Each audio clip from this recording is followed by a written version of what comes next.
Hi everyone, this is Meredith Mazer, Senior Training Manager here at MaxLite. Thank you for joining us for today's webinar. Shanali Parikh, our Product Management Associate in Outdoor Lighting, will be educating us on the benefits of horticulture lighting and the science behind it. Our agenda today includes a brief overview, benefits of LED, lumens versus PAR, key metrics, determining what you need on your job, and some highlights on horticulture lighting, like the science behind it, the applications it's used for, and our T8 lamp. Now I'll turn you over to Shanali. Thanks, Shanali.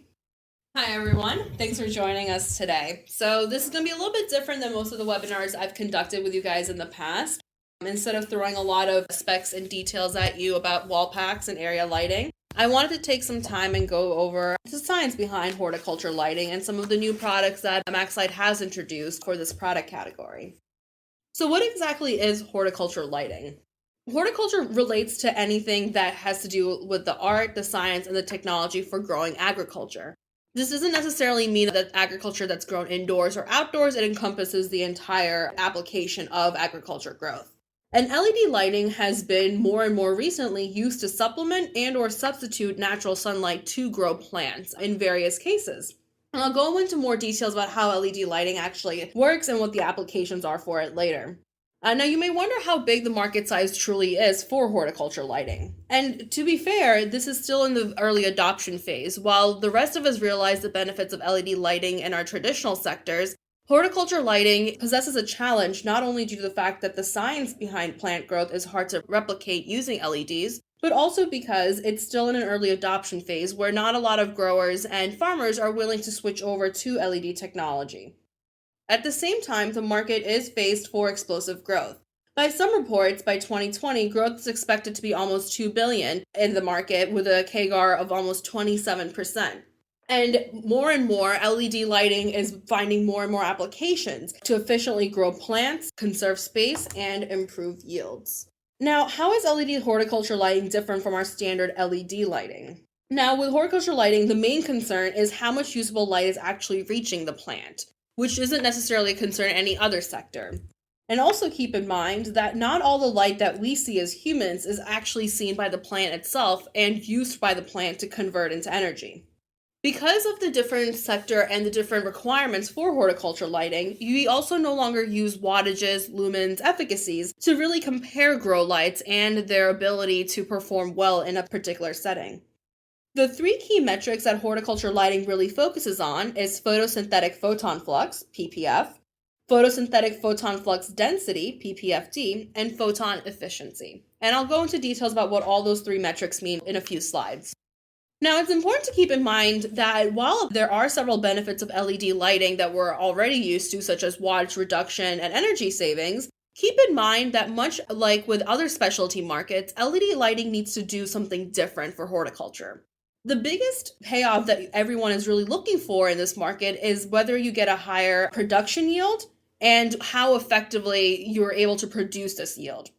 So what I mean by that is oftentimes growers, whether it's in the cannabis industry or a normal vertical farm industry where you're growing tomatoes and lettuce, are not necessarily interested on just wattage reduction alone. Because what they care about the most is how this will affect the yield of their plants and the growth that they see. Oftentimes, depending on what the market is, the yield is worth millions of dollars that you aren't used to seeing in a traditional market. So first and foremost, what any grower or farmer is really interested in is looking at how a particular LED light will affect the yield of their plants. The second interesting thing to note is traditionally right now, farmers and growers use double-ended HPS lamps, ceramic metal halide lamps, and a lot of HID technology and high-pressure sodium technology to mimic sunlight. However, when you have a standard indoor grow area with, let's say, about 10 or 15 of these lamps burning it almost the entire day, 24/7 for most of the year, what you also end up paying hundreds of thousands for in a given year is your HVAC system. One of the great benefits of switching to LED is the heat reduction that you get from having so many fixtures running on longer burn cycles.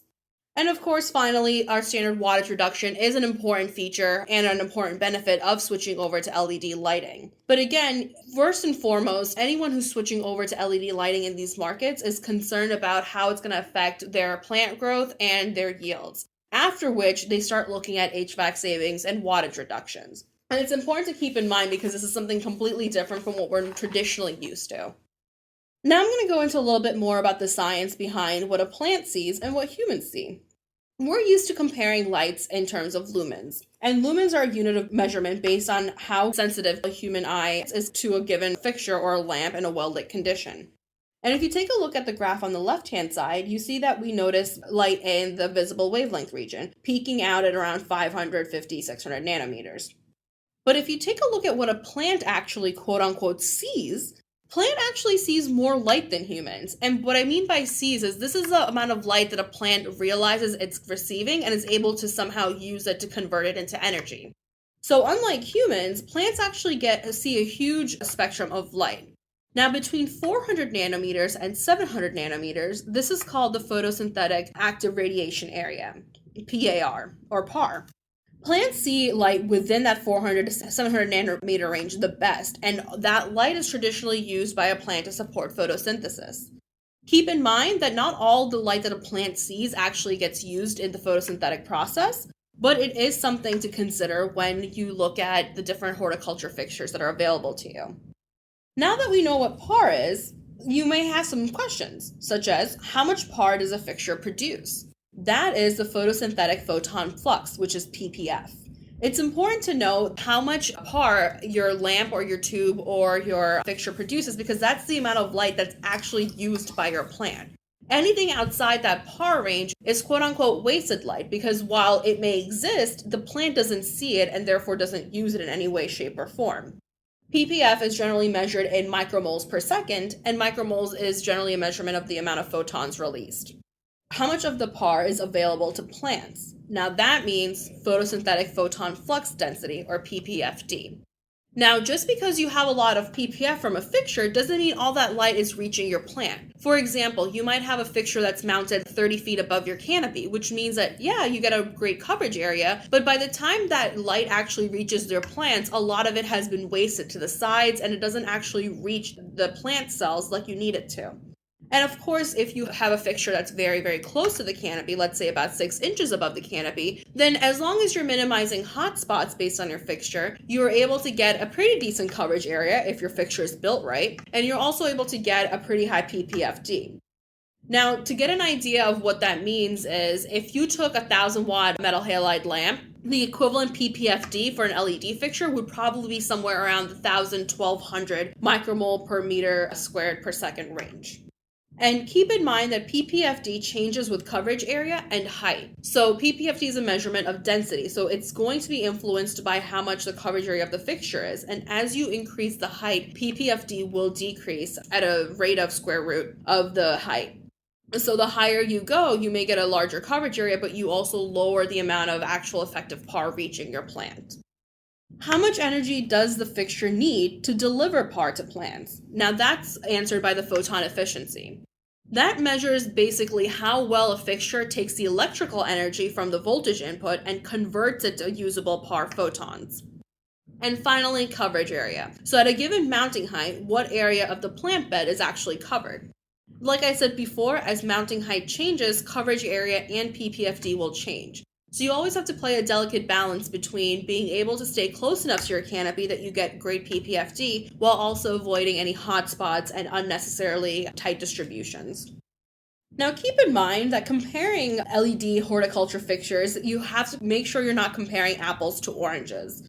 And what I mean by that is because this is a totally different market, and like I said before, wattage isn't the end-all be-all in this market, you shouldn't be comparing wattages to begin with. A 28-watt tube is not necessarily going to perform better than a 16-watt tube or vice versa. While you may get energy savings out of that, you also have to keep in mind how effective are those energy savings when you're getting a lot less PAR and a lot less effective photons reaching your plants. Don't compare lumens either. Like I said before, lumens are a great measurement for humans when we look at light to figure out how much light we're actually getting out of a fixture. But plants don't necessarily care about lumens. What you really want to compare are your PAR and ppf and ppfd values. Now, of course, if there was a magical key to this all, it wouldn't take until 2020 for this market to grow to $2 billion. we'd be there right now. And that's because despite all the amount of research and the increased focus from the universities recently to dedicate departments to horticulture research, there's no known ideal growth spectrum.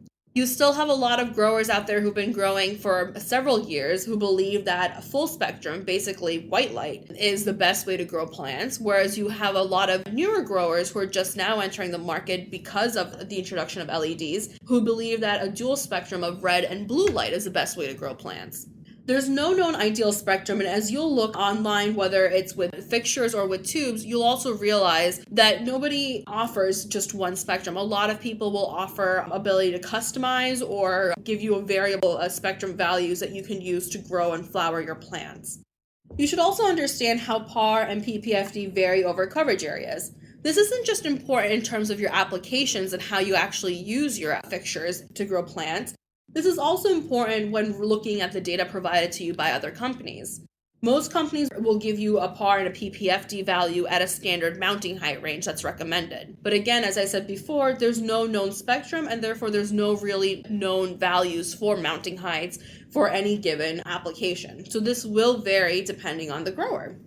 And keep in mind also that different form factors are effective for different applications. If you're a residential grower that's growing two basil plants on your kitchen countertop, then maybe you just need a couple T8 tubes and a lamp-ready fixture. If you're a much larger grower that, let's say, has a greenhouse or even a tent or an actual indoor farm, then you're going to be looking for something that's the equivalent to the 1,000-watt metal halide fixtures and high-pressure sodium bulbs that you use now, which will take you into a larger form factor territory, such as a bigger high bay. Now keep in mind that the main objective in horticulture lighting is, does your yield increase? And this is not only true just for the cannabis industry, but it's also true for vertical farmers who are growing tomatoes, lettuce leaves, basil, because at the end of the day, that's really what will make making the change effective for them and utilize the greatest ROI.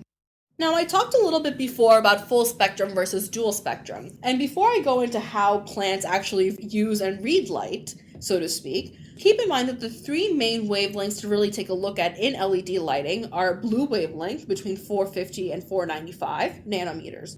Heavy blue light actually mimics the sunlight that plants see during the springtime.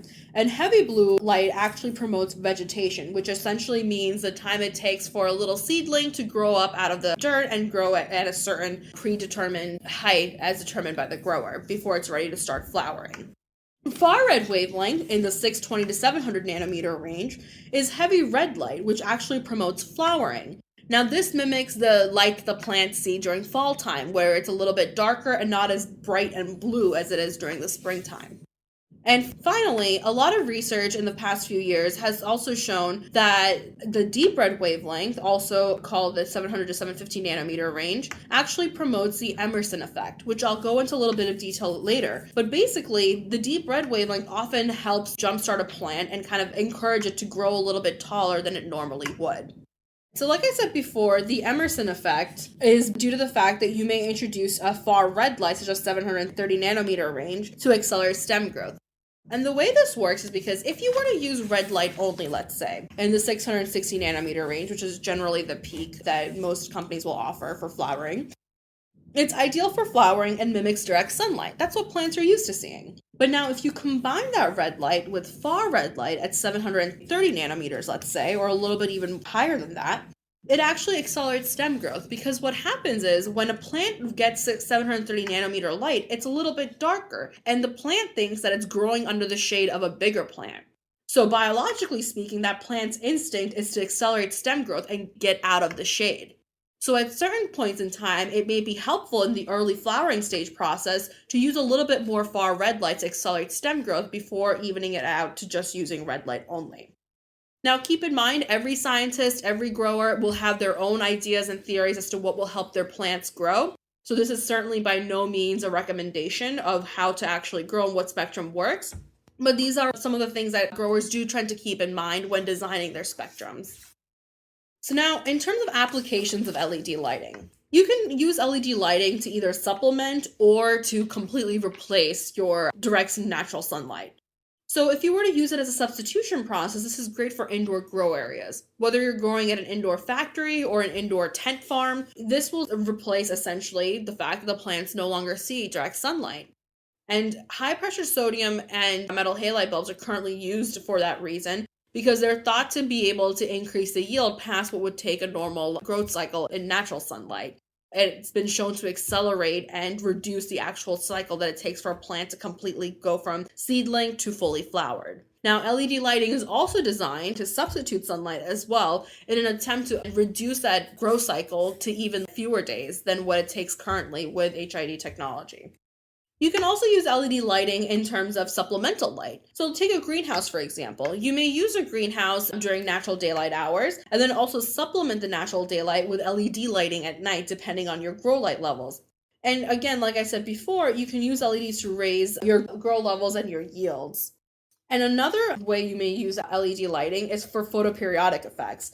Now, this is, again, a little bit like supplemental lighting, but this specifically plays into artificially extending the natural day length of a plant. So you may not actually keep your LED light on throughout the entire night, but you may add a few hours to it, especially if you live in a region or during a time of the year where the natural sunlight hours are very short. You may use this to supplement what would be a traditionally long sunlight day, and therefore keep your plants growing and try to fool your plants into thinking that it's still the same 8 hours of sunlight that it's used to seeing. Now, the science behind it. Let's finally get to that. So, when plants grow, they use photosynthesis, and it's a process by which they take carbon dioxide, amongst other things, and convert it into carbohydrates for nutrients. A plant relies on sunlight to be able to jumpstart and keep this process going. Now, there's the spectral composition of sunlight is essentially what LEDs and even HIDs try to mimic. Different wavelengths affect different areas of the growth cycle. So like I said before, blue light is great for when you want to promote vegetation cycles, and red light's great for when you want to promote flowering cycles. And that's not to say that you only use one light at a time. Most of the time you will be using different ratios of those two power ratios of those two wavelengths to basically promote flowering or vegetation. And finally, another definition also is photoperiod, which is the length of day and night required for the initiation of flowering. Again, this goes back to one of the applications of LED lighting, where you may be able to use LED lighting to trick your plant into thinking that sunlight is out for longer than it actually is. Like I said before, the absorption of the plants does vary based on chlorophyll levels. Now, chlorophyll is the actual chemical substance in the plant that will absorb the light and trigger the photosynthetic process. As you can see here, chlorophyll A and B are both responsible for allowing plants to absorb energy from light. Chlorophyll heavily absorbs blue light and red light, which is exactly why most spectral compositions that are dual spectrum are designed to mimic red and blue wavelengths the most. That's not to say that other wavelengths of light are not important. It just means that if you're focused on simply growing your plant, those are really the two key wavelengths that you're worried about in most cases. So now a little bit into specific applications of LED lighting. So one application would be aisle farming. Now, aisle farming is mostly interested in top lighting. You're generally used to a lot more wider spread of space, and with, of course, traditional aisle fixtures that you're used to. Now, you may have aisle farming sometimes in greenhouses, but more likely than not, you'll probably have it in some kind of indoor setting. Now, top lighting essentially refers to fixtures that are hung higher to mimic sunlight during darker hours. You get a significant reduction in heat production by switching to LED, and it allows for lower mounting heights and more coverage if necessary, if you do need to get close to your canopies. Now, for most of the time with aisle farming, you generally aren't going to reduce your mounting heights too close to your canopy top, just due to the fact that you're probably growing in a high ceiling, wide coverage area. Now, the product type that you'd most likely use in this case would be a wide distribution to cover the large areas of the aisle farming. Now, keep in mind, you also want to make sure you minimize the amount of light that's lost to the aisles and to the walls. A lot of times people will do aisle farming in indoor tents. Well, they'll actually use reflective tent walls so that the light that shines on the walls actually gets reflected back to the actual plants, which is actually kind of pretty cool. You want a high-power product to really penetrate tall canopies if you're growing plants that are going to go very high, because keep in mind, if you have a fixture that's mounted at your ceiling that you never move, then what you struggle with as your plants start to grow taller and taller is that the leaves and the plants that are growing a little bit shorter or on a different cycle are not going to get the same amount of light and par that your taller plants will see. And again, something to always keep in mind is, of course, the minimization of hot spots as well. One of the key things that we struggle with LED lighting in these situations is making sure that everything gets an even distribution of light so everything grows evenly as well. Another application would be greenhouses. Now, this is actually a very particular type of application. Top lighting is still important in these cases, but so is interlighting in some cases. A lot of people, to prevent the shadowing effects of top lighting that I talked about, will actually put LEDs in almost like layered rows stacked up, where the LEDs are placed between the plants and the leaves to better distribute the light. If you're going to use top lighting, then again, you want something with a wide distribution to cover large areas. But if you're going to use interlighting, you may want a slim product that avoids shadows and basically something that's very thin and wide and high power that could, again, penetrate the tall canopies. And another final application, and this is of course not the only 3 applications of grow, is also vertical farming that also has a lot of potential. Vertical farming has been really interesting in a sense that in an effort to reduce the amount of space required to farm the same amount of food, instead of spreading plants wide, let's stack them up into rows. Again, top lighting and interlighting are both going to be important here, but this is definitely one of those cases where you don't want a high power product. You want something with lower wattage needs generally, because with vertical farming, you're generally not growing your plants very tall to begin with, just because there's no space for that. And also you want a slim profile that covers smaller footprints. Interlighting is probably your best shot in this case, but again, everyone has a different way of setting up their grow areas, and therefore the needs will be different for each grow application.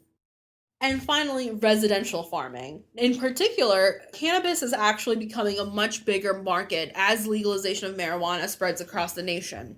Before, it was just Oregon, Washington, D.C., and Colorado and Alaska. But with the recent election, California and Massachusetts, amongst others, have legalized recreational marijuana use and medical marijuana use to a certain extent. Now, this leads to a lot of growth in terms of home growers who are utilizing their right to be able to grow up to 6 plants in their home. Now, this is a totally different market in terms of not only the products that are required and what's being grown, but also the people that are purchasing these products. These people are generally not master growers. They're not people who are familiar with the agriculture process, but they are people who are concerned about their electricity bill. Mostly increases in the residential grower market due to the legalization of cannabis throughout the country have led to an increase in people buying a lot of T8 horticulture tubes from Amazon, 1,000 bulbs, a lot of other distributors out there, without really knowing how it works other than the fact that the product claims that it works. Now, in terms of product type, you would want something that's potentially a T8 or a T5 horticulture tube. Something that's small, low wattage, low bays if you're really into indoor growing and trying to actually start a business that way. And most of the time, when you're growing up to 6 plants on your kitchen countertop or wherever indoors or outdoors, canopy penetration and PPF are generally not the key factors. If you're just a hobby grower, most of the time you really just want to make sure your plants are going to grow, period. And if it works, then you're going to stick with it. In terms of future outlook, like I said, the amount of home growers is steadily increasing. Denver, Colorado was actually one of the first places that economists and businessmen started looking at in terms of capital investment and also how the legalization of marijuana would affect the state's energy needs. In 2015, for Denver, Colorado, Bloomberg actually reported that they had 1,200 licensed grow facilities, whether this was a home grow or an actual indoor grow facility that operated year-round. And it actually contributed to half of the state's new power demands, which is equivalent to almost 35,000 households. Colorado saw a huge spike in their electricity demands and continues to face an electricity spike, as well as do the other states, or eventually as will the other states, as recreational marijuana becomes a bigger and bigger market in them. Studies also show that legal indoor marijuana grow facilities accounted for 1% of the national electricity use at a cost of $6 billion per year. In terms of comparison, the pharmaceutical industry in all of the United States of America nationwide accounts for about $1 billion per year of electricity use. So this is definitely a significant number and nothing to be laughed at. Unfortunately, the way the markets are going right now, because of the price at which cannabis can be sold, really most people who are more serious businessmen in the indoor growing business aren't too concerned about their energy savings or their electricity costs, because they would rather pay $45,000 a month on their electricity bill if they can make $2 million a year in gross profit on their cannabis yield. So again, this goes back to what is the most important thing. To most home growers, the most important thing for a hobbyist is something that's going to work and probably grow their 6 plants at home. For serious growers who do have investments in indoor grow facilities or tent facilities, the biggest question will be, how will their yield change? Now, of course, as more and more states legalize cannabis usage and the electricity demand keeps increasing, rebate companies will, of course, start to take an even closer look at what kind of rebates and incentives they can provide to reduce the energy usage. Now, almost all programs across the country offer some kind of customized rebate for agriculture applications. However, you'll be hard-pressed to find any indoor grow rebates and even harder-pressed to find something that's specific for cannabis use. While cannabis is legal in these states, and those are the only states rebating indoor grow rebates if applicable, or if they're even offered to begin with, rebates are generally going to stay probably custom now and then eventually move to prescriptive as time goes on and as legalization spreads further and the utility companies have a lot more information to analyze and to set up the prescriptive rebates. Now, keep in mind that with some ingenuity and the help of your local rebate team, you can apply for indoor grow rebates, even if it's for cannabis growth or any kind of agricultural need. But it is a little bit harder to get access to those now than it would be for a standard LED tube. As always, Joe Pater and his team have been great with giving us some information on the rebate outlook for the agriculture market. And if you guys have any questions about rebates in particular, feel free to reach out to Joe Pater and his team. Now, finally, I will actually talk about one product that we do have for LED horticulture. So this is actually our Photon Max series, and in particular, this is our LED horticulture T8 lamp. It is on the website. It's an 18-watt single-ended self-ballasted T8 tube. It's an 18-watt tube, 4 foot in length with a glass-free design, and it comes in a dual spectrum. So what you see here is a spectral distribution chart, which essentially shows the wavelengths of light that the lamp actually puts out. You see a peak wavelength of 450 nanometers in royal blue and 650 nanometers in deep red. And you'll also see that there is still some light in the 730 to the 780 nanometer range, which is that EMERSON effect we were talking about to promote flowering. Now, keep in mind that we do have a lot of lamp-ready fixtures available in our catalog that have been very popular that the T8 lamp can easily be bought with to create a complete solution. So you may be interested in a lamp-ready high bay or even a lamp-ready utility strip if you're somewhat of a hobbyist grower and just need a one-tube solution. But our lamp-ready high bays do start off at a 4-lamp solution and go all the way up to an 8-lamp solution if you're looking for a huge lumen output. But again, like I said, for a lot of hobbyists, you're probably looking at 1 or 2 tubes to create a solution that you can use for your indoor grow. So thanks for joining us today. I hope you guys learned a lot about how LED horticulture lighting with me. To be honest with you guys, there's still a lot more to learn. There's a lot of research going on right now, whether it's locally here in New Jersey at Rutgers or across the nation at the University of Boulder, or really a lot more universities are trying to focus and starting to devote department money to looking at horticulture lighting. So there's still a lot more to learn. I'm happy to receive any questions that you may have, and definitely feel free to reach out to me if you have any comments or if you think that I missed anything or if you had something to share. So thanks so much for joining us today, and I'm open for questions if you guys have any. Thank you so much, Sonali. Thank you for attending today. If you have any questions about anything you've seen today or MaxLite in general, please feel free to contact us using the methods listed below. Also, we'll be staying on for a little while so that you can ask questions to Sonali and should be happy to answer them.